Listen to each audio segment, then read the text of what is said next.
ओम गणपते नमः। ओम गणेशाय नमः। ओम राहवे नमः। राहु कुंडली के 12वें घर में। दोस्तों, आप जानते हैं फर्स्ट हाउस रिप्रेजेंट करता है बर्थ और बिगिनिंग, स्टार्ट, और 12th house and, completion of the life cycle. ये रिप्रेजेंट करता है जो हमने जीवन में कमाया है उससे डिटैच होना है। जो आप फर्स्ट से 11th हाउस तक कमाते रहे उन चीज़ों से आपने डिटैच होना है। सो इसको मोक्ष स्थान, वय स्थान भी कहा जाता है। ये जॉडियक सर्कल का एंड है और ये इंडिकेट करता है जहाँ से आपकी जर्नी स्टार्ट हुई थी अभी वहाँ से ख़त्म करना है। ये ट्रांसफॉर्मेशन का घर है। जो लोग स्पिरिचुअल एलिवेशन यानी कि मुक्ति की तरफ जाना चाहते हैं, जो सेंट महात्मा है, ये उनको रिप्रेजेंट करता है, उनके लिए इम्पॉर्टेंट है। 12th हाउस का एक जो हमारा नेचुरल सिंबल रहता है Pisces sign, 2 fishes opposite direction. एक बात करती है मेटेरियलिज्म की तरफ, दूसरी बात करती है स्पिरिचुअलिज्म की तरफ। सो एक मछली आपको बोलती है कि आप वापस लाइफ साइकिल में जा रहे हो और दूसरी मछली बताती है कि आप लिबरेशन की तरफ जा रहे हो, यानी कि मोक्ष की तरफ जा रहे हो। सो डिसीजन आपका है, दोबारा का लाइफ साइकिल और मोक्ष की तरफ। तो 12th हाउस रिप्रेजेंट कर रहा है आपकी जर्नी एक नए साइकिल की तरफ, या तो वापस दुनियादारी में या मोक्ष की तरफ। इसको एसोसिएट किया जाता है spirituality, charity, hospitals, monasteries, places of retreat. ये आपके सबकॉन्शियस माइंड को इंडिकेट करता है। Hidden enemies, secret activities, jail, travel, foreign land, settlement abroad. ये डिटैचमेंट शो करता है। डिटैचमेंट कैसे है? जेल में चलेगी तो डिटैच, हॉस्पिटल में चलेगे तो डिटैच, आश्रम में चलेगे तो डिटैच, फॉरेन में चलेगे तो डिटैच। ये आपके नींद को इंडिकेट करता है, सेक्सुअलिटी को इंडिकेट करता है, ये आपकी एंड ऑफ लाइफ को इंडिकेट करता है। अभी ओशो के अनुसार संभोग से समाधि की तरफ, जो संभोग में या सेक्स में जो कल्मिनेशन पॉइंट आता है उसको इंडिकेट करता है, बिकॉज उस टाइम भी आप दुनिया से डिटैच रहते हो, उन मोमेंट्स में भी आप दुनिया से डिटैच रहते हो। ये आपकी रिलेशनशिप को इंडिकेट करता है, उसकी समाप्ति को इंडिकेट करता है, डिस्प्यूट्स, कॉन्फ्लिक्ट को इंडिकेट करता है। सो आज के प्रेजेंट कॉन्टेक्स्ट में ये बाहर विदेश में सेटलमेंट को इंडिकेट करता है। जो विदेश के लिए 12th हाउस को जरूर पढ़ा जाता है। राहु पॉजिटिव हो 12th हाउस में और डिपॉजिटर पॉजिटिव जगह पे हो तो नेटिव की जो इंक्लिनेशन है, जो उसकी सोच है, वो स्पिरिचुअल एक्टिविटी की तरफ होती है। वो स्पिरिचुअल प्रैक्टिसेस की तरफ, मेडिटेशन और डीप इनसाइट उसके अंदर जाना चाहते हैं। जरूरी नहीं है 12 साल का बच्चा या 20 साल का बच्चा, उससे ये हद से मत एक्सपेक्ट करें। मगर ये लोग दूसरों के मुकाबले एक जल्दी समय पे इन चीज़ों की तरफ इन्वॉल्व होना चाहते हैं। तो ये जो आपको मैं बता रहा हूँ, हो सकता है ये आपको 20-22 साल के चार्ट के अंदर रेलिवेंट ना नजर आए, मगर जैसे एज बढ़ती है इन चीज़ों की तरफ इंटरेस्ट लेते हैं। इन लोगों के अंदर कुछ साइकिक कैपेबिलिटीज हो सकती हैं, ओकल्ट साइंसेस की तरफ इंटरेस्ट हो सकता है। अगर राहु अफ्लिक्टेड है, चार्ट में अच्छी तरह प्लेस नहीं है, तो ये लाइफ के इन एरियाज के अंदर प्रॉब्लम को इंडिकेट करता है। एक स्पिरिचुअलिटी की तरफ एक डिस्टॉर्टेड अंडरस्टैंडिंग है। अब देखेंगे कुछ लोग बड़े फंडामेंटलिस्ट होते हैं रिलीजन में कि हम फिदाइन बन जाएंगे, हम वेपन उठा लेंगे।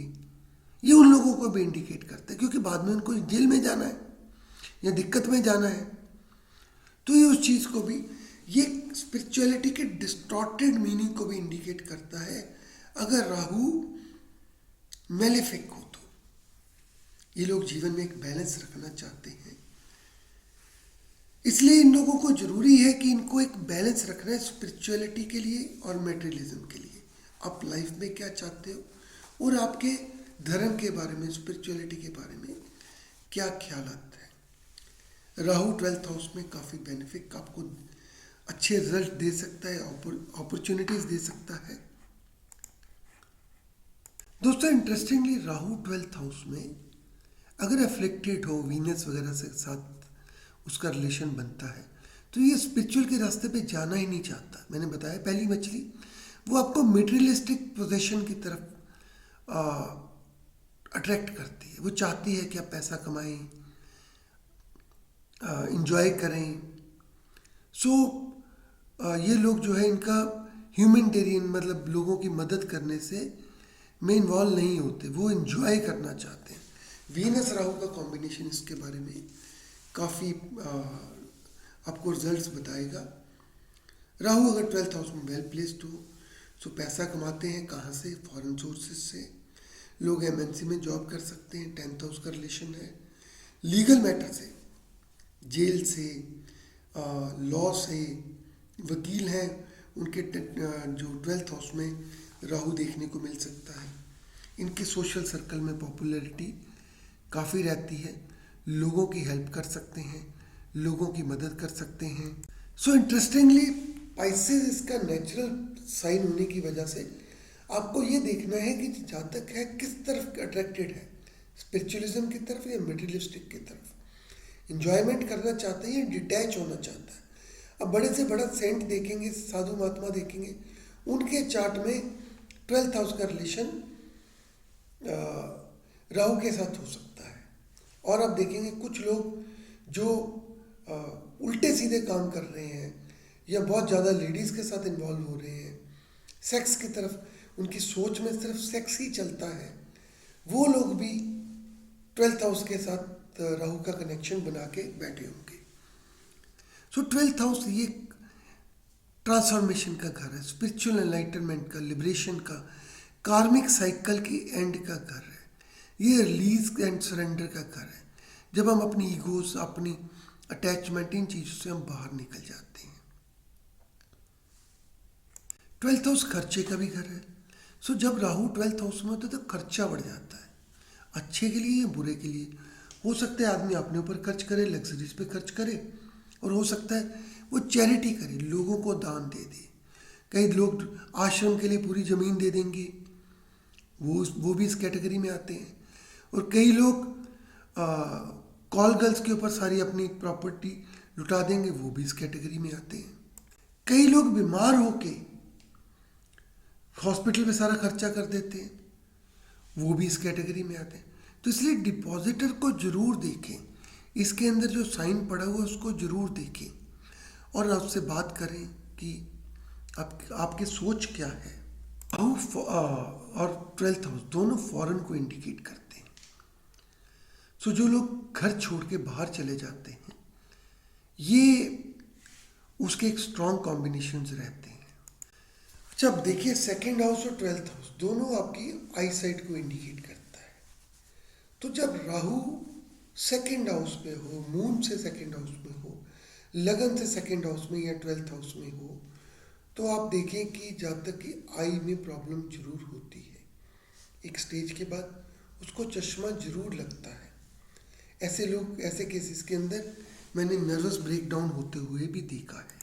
12th हाउस सेक्स का भी घर है, बेडरूम प्लेजर का भी घर है। सो जातक की अपने लाइफ पार्टनर या सेक्स पार्टनर के साथ डिफरेंट एक्सपेक्टेशंस रहती हैं, उसको मैं एलोबरेट नहीं करूँगा।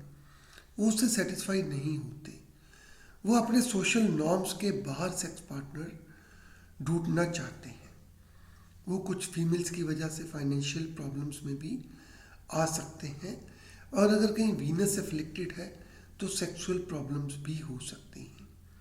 ये लोग सीक्रेट सोसाइटीज़ का भी हिस्सा हो सकते हैं, एनजीओज का भी हिस्सा हो सकते हैं, उनके ऊपर खर्चा कर सकते हैं। इनके अंदर स्पीच डिफेक्ट, बोलने की डिफेक्ट भी देखने को मिलता। शुभ Rahu settlement abroad, foreign country के साथ कनेक्शन, बाहर से आना, पैसा आना, उनको इंडिकेट करता है। जबकि malefic aspect, malefic Rahu indicate करता है unexpected expenses, hospitalisations, losses, jail, कुछ हमारी जो सोच है उसके अंदर डिसअपॉइंटमेंट, लॉस ऑफ एनर्जी। दोस्तों हमारे कुछ क्लासिक्स ये कहते हैं कि इनकी जो टेंडेंसी रहती है लड़ने की रहती है। सो ये हो सकता है इनका जो जीवन का अंत हो वो वायलेंट हो। और कुछ वैदिक क्लासिक्स के अनुसार राहु 12th हाउस में इंडिकेट करता है कि वो लोअर वर्ल्ड में जाएंगे। I don't know, I have not seen the lower world. मतलब निचले लोक में जाएंगे मौत के बाद। रीज़न क्या है कि राहु आपकी एक्सपेक्टेशंस बढ़ा दी हैं। सो इसलिए ज़रूरत है ये लोग इसी लाइफ के अंदर एक इमॉर्टल स्टेटस को हासिल करने की कोशिश करते हैं। सो क्योंकि क्लासिक्स के अनुसार अगर जुपिटर 12th में हो तो जातक ऊपरी लोक में जाता है, अगर राहु हो तो निचले लोक में जाता है। उसके लिए ज़रूरी है आप इसका डिपॉजिटर देखें। आप ये देखें कि राहु के ऊपर किन प्लैनेट्स का आस्पेक्ट आ रहा है। मान लीजिए राहु के ऊपर जुपिटर का आस्पेक्ट आ रहा है, क्लियर आस्पेक्ट आ रहा है, तो बृहस्पति की कृपा से वो ऊपरी लोक में जाएंगे मौत के बाद। चलिए अभी देखें भृगु संहिता क्या कहती है इसके बारे में। जातक के बच्चे कम होते हैं और वो उनको आई ट्रबल जरूर रहती है, आंखों की प्रॉब्लम रहती है, और वो निचले लोक में जाते हैं डेथ के बाद। जबकि फल दीपिका कहती है कि ये लोग काफ़ी खर्चा करते हैं और काफ़ी गलत कामों के अंदर भी जा सकते हैं। चमत्कार चिंतामणि के अनुसार जातक गरीब रहता है और उसके काफ़ी गलत लोगों के साथ उसके संबंध रहते हैं। लाल किताब के अनुसार 12th हाउस जुपिटर का घर है, सो ये बेडरूम को भी इंडिकेट करता है। राहु यहाँ पे मेंटल ट्रबल देता है, नींद नहीं आती। जनरली देखेंगे जिनके राहु 12th हाउस में हो उनको नींद की प्रॉब्लम जरूर रहती है, रात को सपने जरूर आते हैं। अपने भाई बहनों पे ये काफ़ी खर्चा करते हैं। अगर राहु के साथ कोई मेलेफिक इफेक्ट हो तो इनके लिए पैसा कमाना मुश्किल हो जाता है और इनको लाइफ में फॉल्स एलिगेशन लगते हैं। ये लोग सुसाइड भी कर सकते हैं। ये लाल किताब का वर्णन है। सो अभी हम देखें, कोई एग्जाम्पल चार्ट ले लेते हैं। सबसे पहले हम एग्जाम्पल चार्ट लेते हैं श्री राजीव गांधी जी का, जो कि भारत के प्राइम मिनिस्टर थे, इंदिरा गांधी के बेटे। इंदिरा गांधी की डेथ के बाद वो पायलट थे, तो इंदिरा गांधी की डेथ के बाद उनको लोगों ने, कांग्रेस पार्टी ने, जिनके अंदर ये आदत है कि अपने परिवारवाद का सिस्टम फॉलो करने की, तो प्राइम मिनिस्टर चुना था। इनकी डेथ एक वायलेंट डेथ हुई थी। इनको एलटीटी वालों ने असैसिनेट किया था। पायलट थे, विदेश के अंदर अच्छा काम कर रहे थे, विदेश में रहते तो अच्छा था। एक फॉरेनर के साथ शादी की, Mrs Sonia Gandhi. Rahul cancer sign में है 12th हाउस में। सो इनकी देखिए, इसकी इनकी मदर को भी असैसिनेशन किया था। इनके फॉरेन के साथ कांटेक्ट थे और झटके से ही वो प्राइम मिनिस्टर बन गए। अब एक दूसरा चार्ट लेते हैं, एग्जाम्पल चार्ट लेते हैं स्वामी विवेकानंद का। स्वामी विवेकानंद, अब देखें स्कॉर्पियो साइन में 12th हाउस में राहु है, जो मंगल है 12th हाउस का डिपॉजिटर है।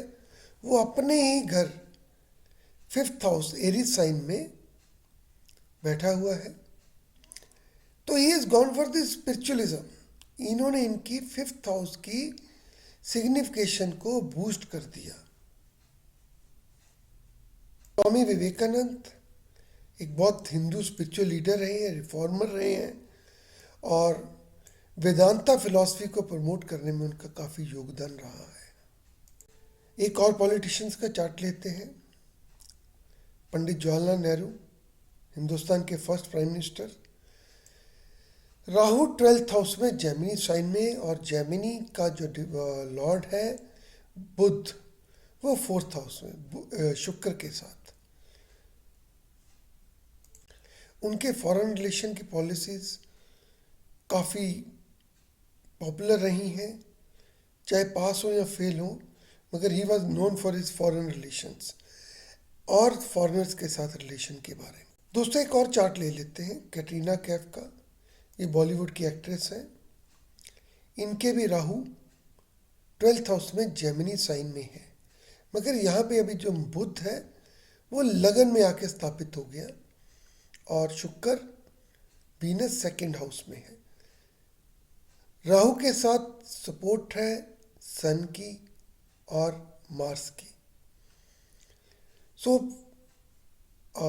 शो बेस में उनका तगड़ा नाम है, मॉडल है, फैशन मॉडल है, काफ़ी सक्सेसफुल है, रिच है, और कई इनके सोर्स ऑफ इनकम है। सो आप देखें जब राहु 12th हाउस में होता है तो हमें वैरायटी ऑफ पर्सनैलिटीज़ मिलती हैं, मगर they are doing extreme. Katrina Kaif भी काफ़ी फॉरेन के साथ, शी वॉज ए फॉरनर और she was born in Hong Kong, shifted to London and then to India. Pandit Jawaharlal Nehru, उनके रिलेशन देखिए। विवेकानंद, उनकी वेदांता फिलॉसफी यूएस के शिकागो सम्मेलन से ही पब्लिक में पॉपुलर हुई। और राहुल गांधी के फादर राजीव गांधी, वो पायलट थे और विदेश में थे। अब देखिए विदेश के साथ रिलेशन रहता है और एक यूनिक पर्सनैलिटी आती है। सो दोस्तों ये तो था जब राहु 12th हाउस में होता है। सो जैसे आपको बताया कि 12th हाउस में राहु दोनों तरफ लेके जा सकता है, स्पिरिचुअलिटी की तरफ और मेटेरियलिज्म की तरफ। और अगर जुपिटर का एस्पेक्ट हो, जुपिटर के साथ रिलेशन हो, तो जहाँ तक स्पिरिचुअलिज्म की तरफ जाता है, और अगर जुपिटर के साथ रिलेशन ना हो तो ज़्यादा उसका इंटरेस्ट मेटेरियलिज्म की तरफ जाता है। राहु के दूसरे हाउसेस में प्लेसमेंट के लिए आप हमारी जो प्लेलिस्ट है राहु की दुनिया से चेक कर सकते हैं। आप अपने कमेंट, क्वेरीज, इवन अपना चार्ट भी इसके अंदर डिस्कस कर सकते हैं, या जो चार्ट आप लोग देखते हैं उसको भी इसके अंदर डाल सकते हैं। ये ऐसा नहीं है कि ये चैनल है तो मेरे को ज्ञान देना है। अगर आपके पास कोई इन्फॉर्मेशन है तो दूसरों के लिए प्लीज़ शेयर करें। नॉलेज देने से बढ़ता है, नॉलेज शेयर करने से बढ़ता है। हाँ, आपका दिन शुभ रहे। ओम गणपति नमः।